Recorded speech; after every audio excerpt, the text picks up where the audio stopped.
ভরতপুরে মর্মান্তিক সড়ক দুর্ঘটনায় মৃত্যু হয়েছে মামার এবং গুরুতর আহত অবস্থায় হাসপাতালে ভর্তি ভাগ্নে। ঘটনাটি ঘটেছে কান্দিশালার রাজ্য সড়কের ভরতপুর থানার বিনোদিয়া গ্রামের একটি বেসরকারি স্কুল সংলগ্ন এলাকায় বৃহস্পতিবার রাতে মাসুন্দি গ্রামের বছর 24-এর তুকলিফুল মিয়াদ ওরফে সাবিবুর রহমান ও তার ভাগ্নে বছর 15-এর শাহাবাজ আলম ওরফে তুহিন শেখকে নিয়ে মোটর সাইকেলে করে ঘুরতে বেরিয়েছিলেন। আনুমানিক রাত 10টা নাগাদ বাড়ি থেকে বের হওয়ার 5 মিনিটের মধ্যেই তারা দুর্ঘটনার শিকার হন। জানা গেছে, রাস্তার বাঁক ঘোরার সময় নিয়ন্ত্রণ হারিয়ে বাইকটি রাস্তার পাশে থাকা একটি পাঁচিলে সজোরে ধাক্কা মারে।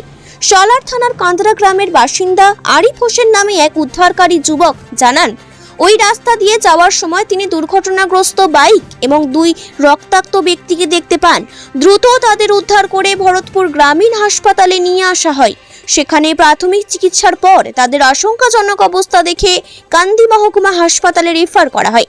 কান্দি মহকুমা হাসপাতালে চিকিৎসকরা তুকলিফুল মিয়াদ ওরফে সাবিবুর রহমানকে মৃত বলে ঘোষণা করেন। বর্তমানে শাহাবাজ আলম ওরফে তুহিন শেখ আশঙ্কাজনক অবস্থায় মুর্শিদাবাদ মেডিকেল কলেজে চিকিৎসাধীন। এই ঘটনায় গভীর শোকের ছায়া নেমে এসেছে পরিবার সহ গোটা গ্রামে। এই ঘটনায় কে কি বললেন শুনুন আর কে স্টার নিউজের পর্দায়। আমরা কান্দারা থেকে